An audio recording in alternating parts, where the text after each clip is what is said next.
pentagram dedicated to Henry Foreman. In the years of the primal force and the dawn of terrestrial birth, man mastered the mammoth. Good afternoon, good evening, good wherever, good whomever, good etc., all that kind of stuff. This is Alan Averill, your hostess with the leastest, the singer in a heavy metal band. By all means, welcome to Friday's Agitators Anonymous for February the 10th, 2023. Does that sound odd to anybody else when you say 2023? It seemed like only, 5 years ago it was 1989, or was it 1889? Who knows? Hard to tell. All that kind of thing. You can go and follow me on _Primordial to see my not very exciting adventures, or Primordial_official, where adventures are a little bit more exciting. If you've already heard last Tuesday's Heavy Metal Miscellany version of the podcast, the short and sweet version, where I indulge myself a little bit of nonsense chat, I mainly talked about Primordial. If somehow you've landed or you've been living under a rock, a very small rock, nonetheless, because we are but a drop in the podcast ocean, you will know that is that's my life sentence, the singer, whatever you want to say, in the band Primordial. And we are making a new album, and I talked a little bit about that on Tuesday. But in the meantime, someone made a good question to me. They told me something quite unusual, I think. I had to really think about it, because I was there at the time. I was part of the underground scene that was before that. And I thought, that is an interesting question. And it's far too good to keep on my Patreon, which is where the question was put, by the way, which is patreon.com/Alan Averill, Averill, the man who shall conquer in April. And my month is coming up soon, if we get that far, Mr. Putin. Or should I say Mr. Biden? I don't know. God damn it, Bono. Isn't Bono insufferable? Addressing the, what is that, State of the Union address with Biden. Bono, really, Bono. And on the other side, you have Mr. Roger Waters, who I also talked about before on a podcast before. I mean, Roger Waters, I can give or take some or other of what he said. He's not as insufferable as Bono. We don't need the poetry, and we don't need the sort of social commentary where the man thinks that, musicians can change the world. That is very much, leave that in 1969. But he got roundly criticized for saying maybe there should be a ceasefire. Maybe there should be no more lives taken or blood spilled. And seeing as I have friends in Ukraine, I think that might be a good idea. But it seems the military-industrial complex isn't quite so interested in that. Anyway. What? Yes, politics. I know. I promise not to talk about them. What was the question, you ask? Well, I think the question on my Patreon was to comment on how I think the Century Media generation of 96, 97, 98. It's a very interesting moment in heavy metal history. Where you take the old underground, let's call it the second wave of the underground. If the first wave of underground bands is 1978 to 1981, 82, which includes new wave British heavy metal, we'll put punk rock in there as well.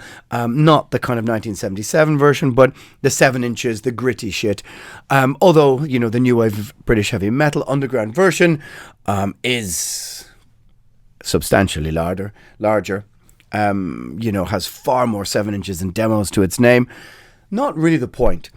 The second wave was maybe 87, 86. Let's go to 86, 87. You're talking about bands, Massacre, Death, Repulsion. And then you move to, who were still, making demos. Then we get 88, 89, 90. Those bands were snapped up by labels, whether it was Earache, Nuclear Blast, Century Media, starting in the early 90s. And what the question was, is every counterculture subsumed by the mainstream?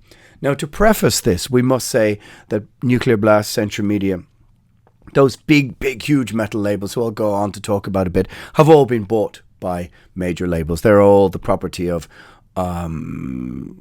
Columbia or Universal, etc. But the question was really to comment on the Century Media generation of the 90s. And it is a very specific aesthetic and sound. And Nuclear Blast is in and around there as well. And for one of the few times I'm going to kind of talk a little bit about some of my peers, but how it changed the underground. And it got me to thinking, and I'll try and explain what I mean. The question is, does every underground counterculture, let's call it that, does it all end up co-opted to some degree by the mainstream? Every grassroots movement. Does it end up with Discharge making an awful hard rock album, which they did in about, 87, 88? They don't really talk about that now, but they did make an awful hard rock album. Why? Were they just bored punks who saw how much money the metal scene was making and thought, we could have a piece of that? Or was it just a misstep? Or Saxon trying to sound like Def Leppard, which they did in 86, 87. Hey, I Like Guinness is no excuse either. Cradle of Filth in magazines, being photographed in the kitchen doing the washing up. Every week in Kerrang, or the Dead Kennedys. Our boy Jello trying to block the use of California Uber Allays in an ad. Because let's be honest, the chances are most likely some old punk who had previously worked in advertising, let's rephrase that, some old punk who was now working in advertising thought, it's kind of funny. What would be more funny than taking an anti-establishment song and, co-opting it for the establishment? A traitorous, of course, train of thought. Or new metal bands trying to score hits with covers of 80s pop songs. I don't know if you can realistically call new metal a grassroots movement. I suppose you can on some degree. Black metal bands thinking it's okay to enter the Eurovision. It isn't. Thrash bands all trying to follow Metallica out of the gate whenever they could. Make their own versions of it first, and Justice for All, because you cannot underestimate how much Injustice for All changed the scene. Everyone kind of went, oh, is that the way? Is that the way out of the gate to greater album sales? But when the Black Album dropped, boom. Whether it's Testament Make the Ritual, all the way to, let's say, the end game for Megadeth of Risk. Is it, and realistically they did that before they tried to chase the Black Album out of the gate with Euthanasia. But there's so many examples off the top of my head, and there's underground examples, and I'm sure you can find it everywhere. If you go back to the 1970s, how Blondie and Talking Heads went from the CBGB's underground scene all the way to the top of the pops. Did people who went to CBGB's to see them think they compromised? I don't think the Ramones compromised, but they still had Phil Spector make a few albums. It made me wonder, have I ever done something like that? I don't think so, but New Wave of British Heavy Metal went from the back streets to the majors as labels fell over themselves trying to find the new Maiden or Def Leppard. Bidding wars erupted over like Samson and Diamond Head. Diamond Head, who famously kept the management of their parents when Q Prime, who managed, I think, Foreigner, Metallica, wanted to take them over. Even the punk rock hardcore wars of the early 1980s ended up with Discord Records, I have no doubt, making millionaires of some people. Alternative Tentacles as well.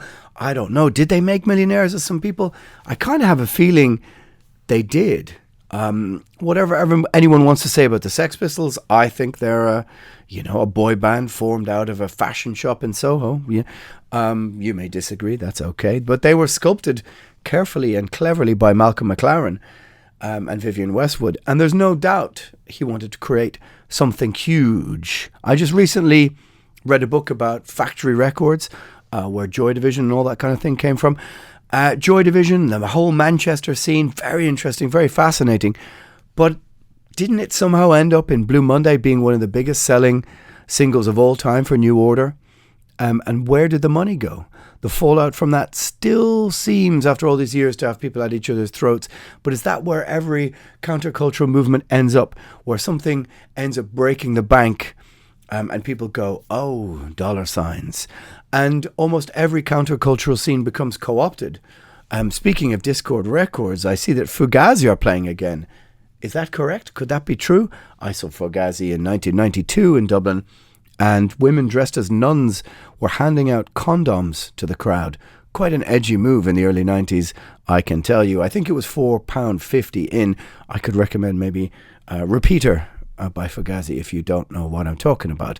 But money changes things, my friends, and that's kind of what I'm I guess, sort of rambling around trying to talk about here in episode, I don't know, what is it? 146, 147? From the very first impulses to join a band or book an underground show, print flyers, write fanzines, keep the shows at a reasonable price for a ticket and be proactive, there was always, it seems, at the end of the line, somebody wondering, how can we make some money out of this? I mean, it sort of makes sense, and I'm not, anti-capitalist fundamentally. I have issues with elements of it, but that's not for this podcast. But if you were there and then in the underground period of any scene before it got corrupted, whatever you want to say, I would say enjoy that moment, enjoy those memories, as I think it clearly doesn't last. Whether, let's say, in modern terms, it's the current explosion of this retro synthwave scene, which at the very start seemed sort of something new and exciting, but ends up in covers of Maniac, etc. Which maybe always meant to do, because I had the feeling it was sort of self-parody to begin with. Or, I don't know, I remember somebody shared with me that Lebanon Hanover video, this goth band from Germany, where these, goths are buying, isn't it a loaf of bread at the start of the video? And they cracked the code, because the cracking the code of what is shared on social media is to make it incongruous, to put something that doesn't belong in a certain situation.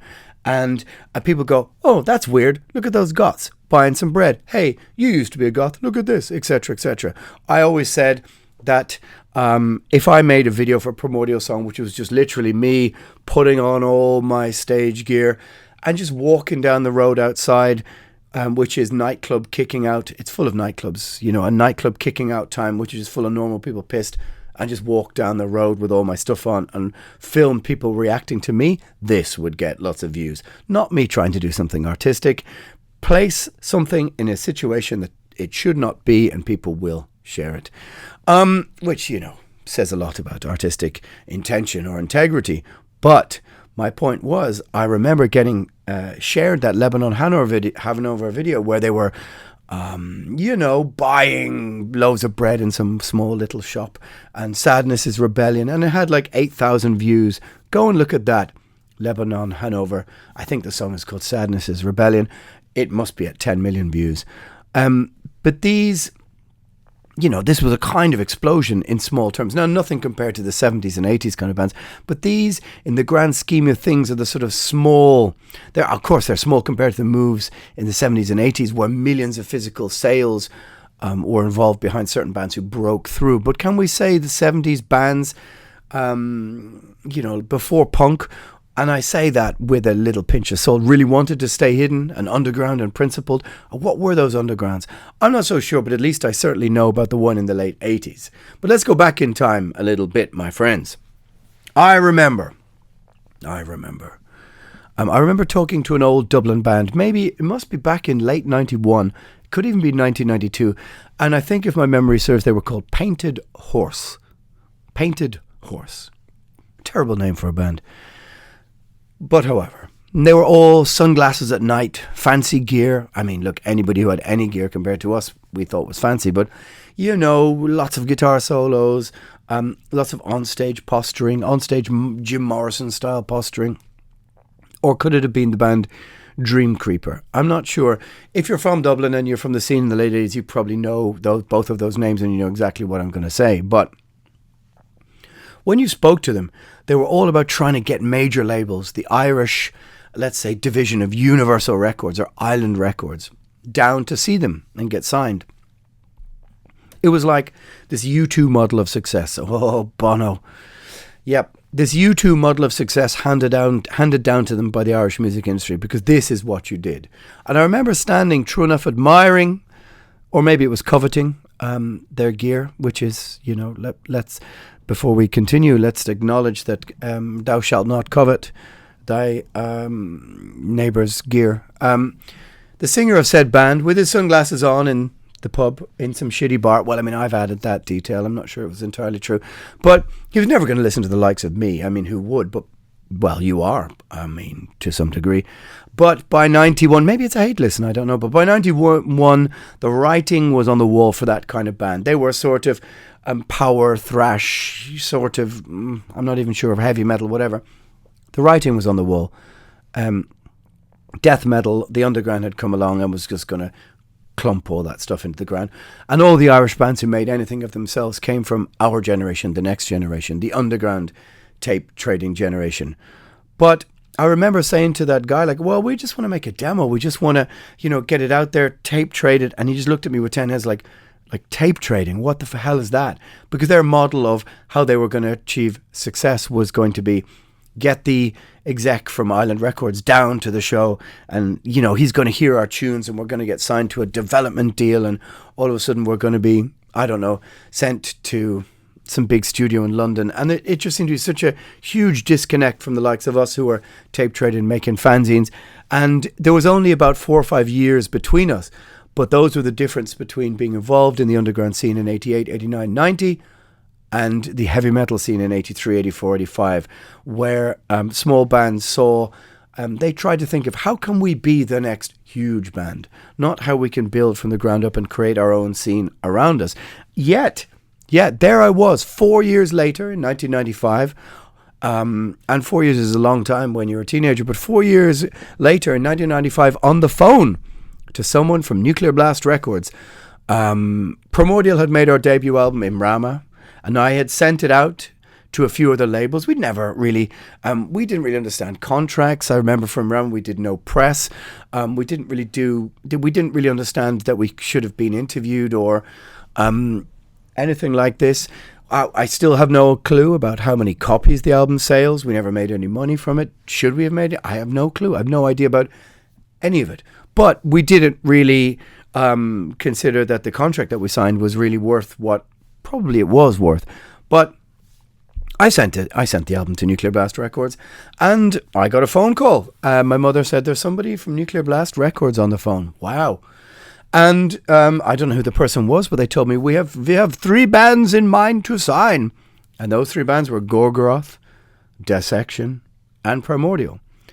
And the rest, as they say, is history, a sliding doors moment. And who knows if I would be here talking to you if Primordial wasn't the odd person out of that 3, what are those books called? Choose Your Own Adventure. Well, the adventure we chose was to not sign to a big label. And Nuclear Blast, those first records, is it not Chronicle Diarrhea or Salomo Says or something like this? I remember seeing ads at the time. Or was it Punch and Stench Disharmonic Orchestra Split? But they released lots of 7-inches and demos at the start. And certainly at that stage in 89, who would have predicted in 1998 they would have some albums and bands on their books selling 400 to 500,000 copies? And I'm talking about In Flames, Therion, Dimmu Borgir, who were all underground bands when we were underground bands. In fact, I remember an open-air festival in Germany. One of the very first. You can still find images and tickets of it. Google Images. I still have a ticket for it on my wall, but I got money in an envelope. An envelope, yes, I kid you not. And it was not enough money for us to fly over to play. But on that bill was Bethlehem Enslaved, Dissection, In Flames, and we were all kind of at the same, ish level in 1993, 1994, and Primordial was supposed to play on the second day and not enough money came back. And I remember having an envelope full of Deutschmarks in a phone box somewhere trying to go, it's not enough money. And then going to my parents, can you lend me £500, which, now is equivalent of asking, I think, your parents for can you lend me €5,000? I mean, the idea that you couldn't get €500 together if you needed it now, I think, is probably unrealistic. But that was the underground. That's where those labels came from. And how it might have been different if Primordial had ended up, signing that contract. But I don't think we were ever realistically going to do it. That the fact that could Primordial have been like a Dimmu Borgir, I think is very unrealistic when it comes to selling records, or even our ability to fulfill things that were kind of simplistic at the time, like touring or that kind of thing. But the question I was asked at the time, I had to really think about, did we ever do something like that? It's interesting to think. But in the Patreon, by the way, patreon.com, but the question I was asked was specifically about Century Media and what happened there. Because there was certainly this mid-90s aesthetic that was particularly Century Media. And it was kind of different. They had a different aesthetic, the different feel. And those early 7-inches, Unleashed, Tiamat, Grave, etc., were kind of like gold dust. They are like gold dust. And they're all compiled on the In the Eyes of Death sampler, I think. All are not only highly collectible, and all of which I own, thank you very much, but great in their own right. But an odd thing happened after a couple of years, and I guess this is where the question arises, because in the mid-90s there was a great shift, a great change, and I'm going to try and consider that. But the first... Let's get heavy metal nerd all about it all right now. Samael were the first band to move from Osmos. Osmos Productions out of France in 1991 was the most important underground label there was. I mean, we're talking about Immortal, we're talking about Impel Nazarene, Samael, Profanatica, Massacre with one S, Bull Metal, yes indeed, amongst many, many other bands. But this was maybe the most important label in the whole underground in 1991. And they moved to Century Media, who... really, as a black metal, a black metal fan in 1991, 92, it just broke my brain to think about. Now, of course, the resulting album, Blood Ritual, I think is an absolute stone cold classic, if you ask me. But I bought it with trepidation in 92. Now, the black metal community was as skeptical as I was, but it contained actually many old songs from before Worship Him. Yeah, after the Sepultura, that kind of stuff. Brilliant. But it was kind of odd move, right? And then Rotting Christ was next. Tiamat had moved after the first album, Sumerian Cry, which is an absolute classic. And the first album recorded at, what's the name of that studio in Stockholm everybody went to? You know the one. Entombed, Dismember, etc. My mind is blank. I will think of it in a moment. But Tiamat, Sumerian Cry is the first album. And what makes Tiamat, Sumerian Cry a little bit more different is the fact that it's got dock, dock, dock, dock, dock. It's got these sarcophago blast beat styles, this Brazilian style to it. A brilliant record. But nonetheless, this mid-90s, Century Media was beginning to shape and mould its bands. Rotting Christ was next. They made the brilliant album, I think, Modern Day Classic. Well, it's not modern day, is it? It's over 30 years, but or is it 28 years? I don't know. Triarchy of the Lost Lovers, which in fact, truth be told, could be considered my favourite Rotting Christ album. Yes, I know, heresy. But something was happening. And we couldn't talk about this in the podcast without mentioning Valdemar Sorcha, whatever, I don't know how to say his surname. I met him once. And his production values. Take a record now and then compare it to the production values of early Sumé, or that period in 94, 95. Huge production and Ceremony of Opposites. You've got Moonspell, Rotting Christ, Tiamat, Wild Honey. Wow, what a production. But other bands followed. Moonspell. Wow, okay. And then rumours started appearing that they had music lessons. That a certain Irish band who had almost signed, and it was said, we're told, if you sign, you've got to go and take lessons. Lessons? Wow. Okay. And that they had their own studios, their own hotels, their own guest musicians. Rotting Christ went on the Immortal, not Immortal, but the Moonspell Samael tour, and the bassist just arrived, a stand-in guy who knew all their songs. Now, this broke our brains. Now, being part of the music industry, I completely understand it. But it was just somebody who was just sent by the label. No less. And Iced Earth were just sort of signed from their old heavy metal early 90s underground. And by 98 were huge. And let's talk about Sentenced, Moonspell. But there's something I want to try and dig down to, and that is the social, cultural relevance of all of this. And because Typo Negative, Bloody Kisses sort of altered the game forever. And what I think is that there's a parallel between that album and Def Leppard Hysteria, which came out in 85, 86. For if the new wave of British heavy metal scene of like 80, 81, 82, was hugely influenced or compromised by the success of Def Leppard. Because don't forget, Def Leppard Hysteria is, 30 million record sales. Pyromania is 20. People forget now, but these Def Leppard are way bigger. They've sold way more records than every Judas Priest record, every Iron Maiden record, everything else. And didn't Judas Priest kind of follow it a bit with Turbo? Even Iron Maiden, Somewhere in Time, had a few keyboards. And let's not talk about Saxon and many, many other bands teasing their hair up or whatever else, donning the spandex. Or the golf visors, as the case may be. But Hysteria and Pyromania kind of changed the game, and you have a feeling that when Typo Negative, Bloody Kisses dropped, this sort of mid-90s gothism sort of really changed the aesthetic. I mean, Rotting Christ went to Sleep of the Angels, Samael, sent his Moonspell, definitely. Irreligious, still a great record, but there's no doubt about it. It was influenced, I think, by Typo Negative a little bit. What I'm trying to get at is was there a social, cultural, relevance to this? I.e., is this, well, let's just say this. Is this how it always goes? Is this how every scene goes? It's co-opted and then there's money to be made in it. But if we take, for example, the late 1970s, things are pretty poor in most of the developed world, especially in Europe. And then by the mid-80s, you have this Greed is Good, Gordon Gekko, Bonfire of the Vanities style embrace of being a rich bitch. And isn't Hysteria by Def Leppard the sound of cocaine? Isn't it?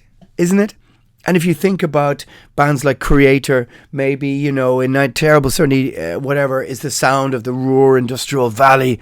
But even by 98, by Endorama, they were subsumed by the post-Typo Negative world. Couldn't we say that Europe by like 91, 92, there was a growth of this new emergent middle class? You've heard me talk about it on the podcast before, but this new emergent middle class of the mid-90s, Ireland of which benefited greatly, or those, it was very easy to see how this was moving through society, and their musical taste changed. We went from aggression to angst.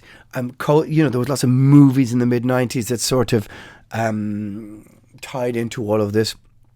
But certainly, the sound of struggle, which maybe, the underground had in the late 80s, early 90s, the Masters Hammers, the Beherits, the Rotting Christs, all this kind of stuff, the early death metal, second wave scene, the demos, the fanzines, it kind of got replaced by this slick kind of aesthetic, and the record sales were there to like back it up. All of a sudden, Dimmu Borgir went from No Colours Records, on the debut, to selling 500,000 records on Nuclear Blast. Now, maybe that's just the natural process of things, but something kind of says to me, in the middle of all that, there was the spectre, of a female-fronted gothic metal of Nightwish sitting in this sort of rotting corpuscle of where heavy metal was moving in the mainstream.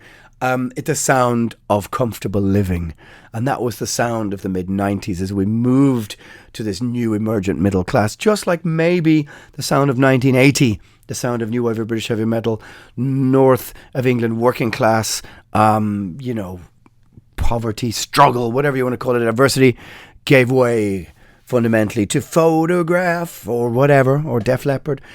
And maybe there's a kind of class thing to this, because sooner or later, all grassroots working class movements, if they start to move and shift, somebody somewhere goes, we could make some money from this, and it moves from being middle to working class, because working class people, especially who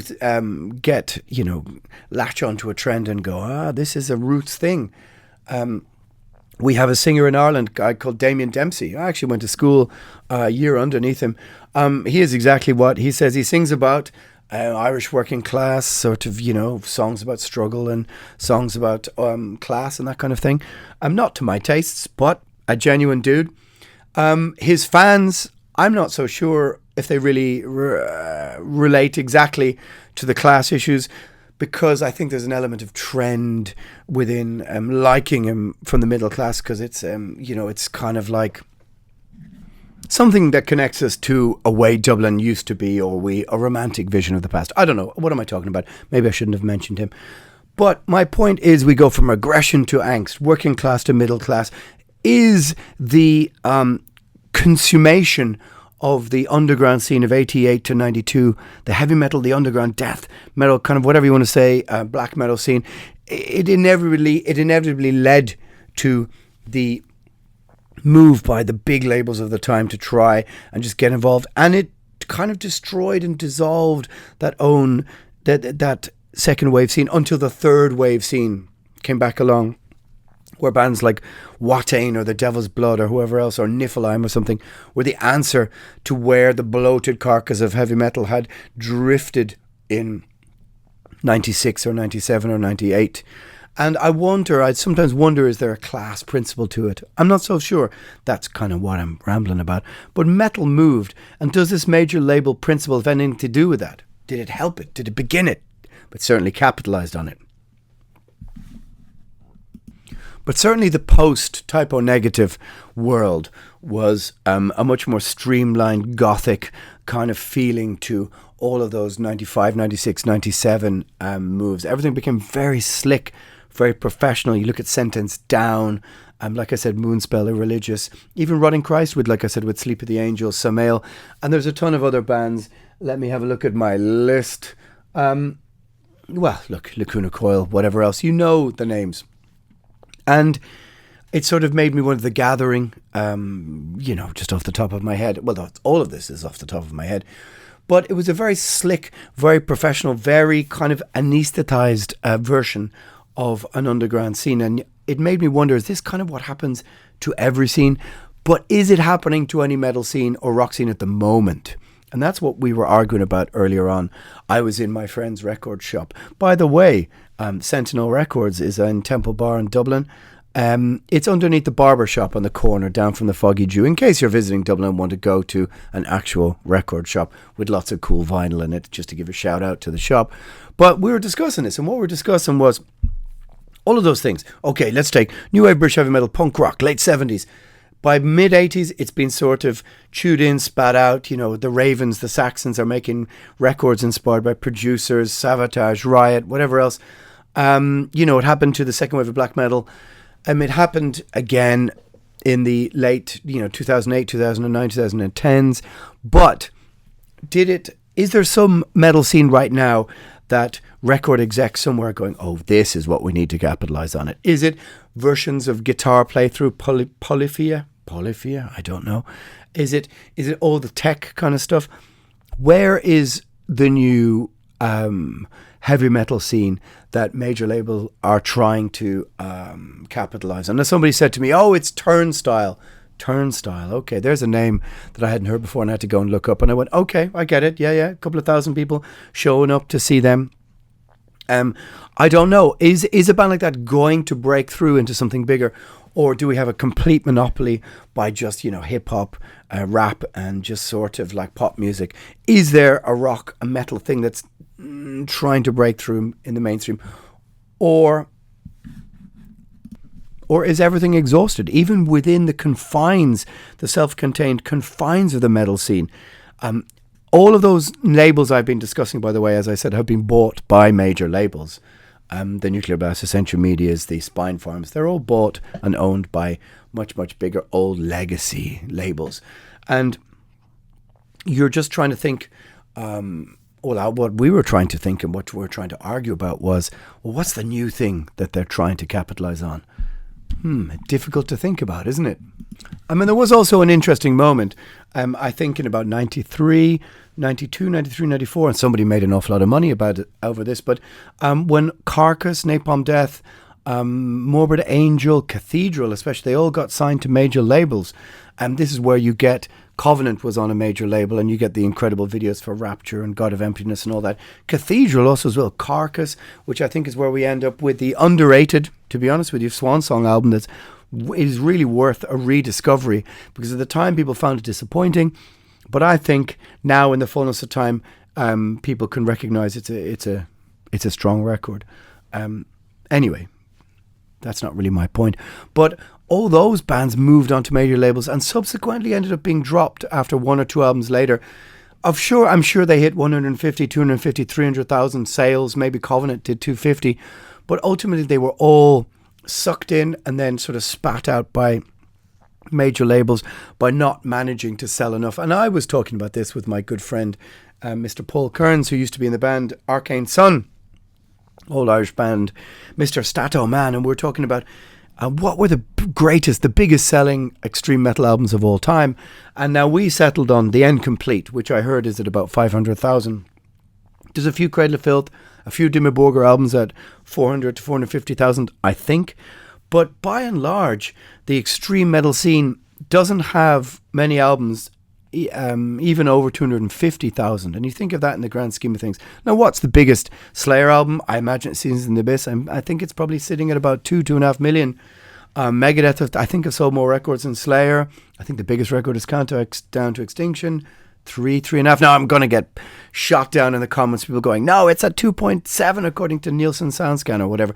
But the point is, in the underground scene, 400,000 sales is more than enough for an old tape trading, demo trading label, which Nuclear Blast and Intermedia were. And that's, Amorphous Tales of the Thousand Lakes selling 300,000 copies is huge for them. It's huge. And then take 10 bands who sell that.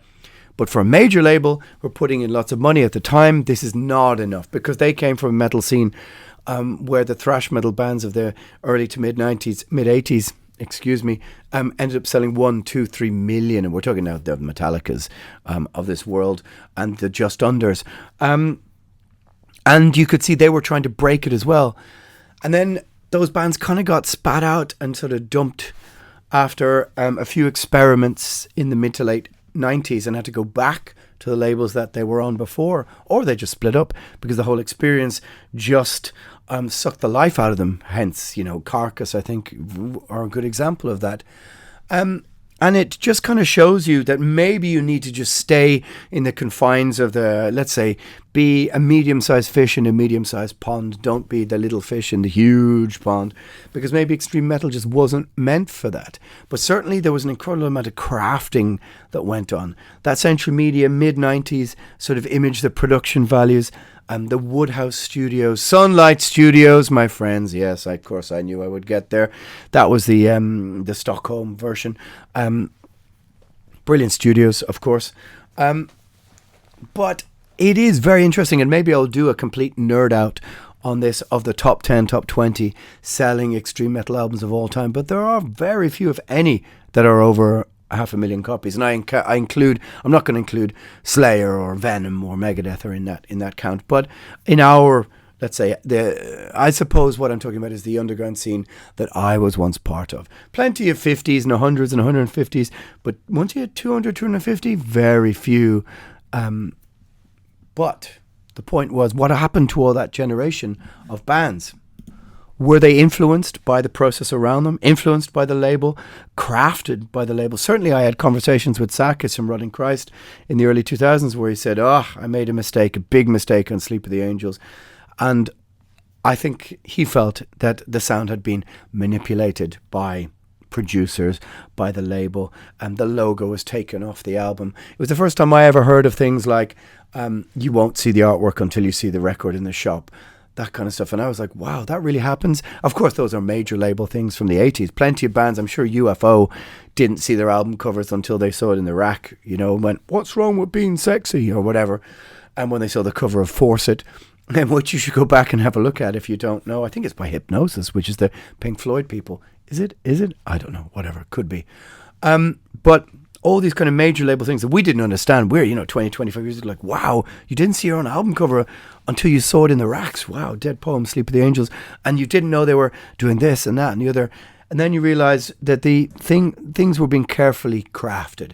And then somebody told you, they sent the drummer of Moonspell for lessons before you're religious. And then you go, now, looking back, I kind of go, oh yeah, I can see where that double pedal bit at the start of Opium comes from, that maybe it didn't come from the records for, I don't know. So how much was willful, how much was input by young bands? I certainly know from my own point of view, I've signed record contracts as a young man without really reading them properly or knowing the considerations. And I could have easily signed up for get this guy vocal lessons when I was 19, and I would have gone, I'm here for the vocal lessons. And somebody would have gone, la la la la la la la, whatever. And I would have gone, la la la la, and gone, oh God, it seems like I need to do this. So what is co-opted? What is a real situation? I guess that was what the question was about. And that is somehow what I've managed to talk for 40 minutes in and around. The idea that every counterculture is subsumed or consumed by, factors of the mainstream when they perceive that there's some money to be made from it? And how much do we buy in with our willingness to want to engage in a Mephistophelian sort of pact with the devil? That's the question, my friends. That's the question. I'm going to keep asking this because I just finished a whole load of music biographies. Lou Reed, David Bowie, all sorts of interesting stuff. Led Zeppelin, Rolling Stones. And I really want to dig into these in the next few podcasts and ask, how the fuck did these people get away with all of these things? Because there are certain things these bands did that, whether it comes to heroin, drugs, all this kind of stuff, that the way life is lived now, which is, no privacy whatsoever. Are you listening, Siri? Silence. That you could never, ever live like that anymore. And it's just fascinating, some of the things they did. So the next few podcasts, I'm going to, just try and dig deep into some of these biographies, into the music scene kind of stuff. But the question was about mid-90s black death metal, and was it compromised by the growth of sales and the capitalist ethic? And I think it probably was, which I suppose is why you have some of those records. Well, my friends, that is episode 140, blah, blah, blah. I'm Alan Averill, your hostess with the leastest, and I am going to go back and drink a little more. My friends, we shall see you next Tuesday for Tuesday's Heavy Metal Miscellany.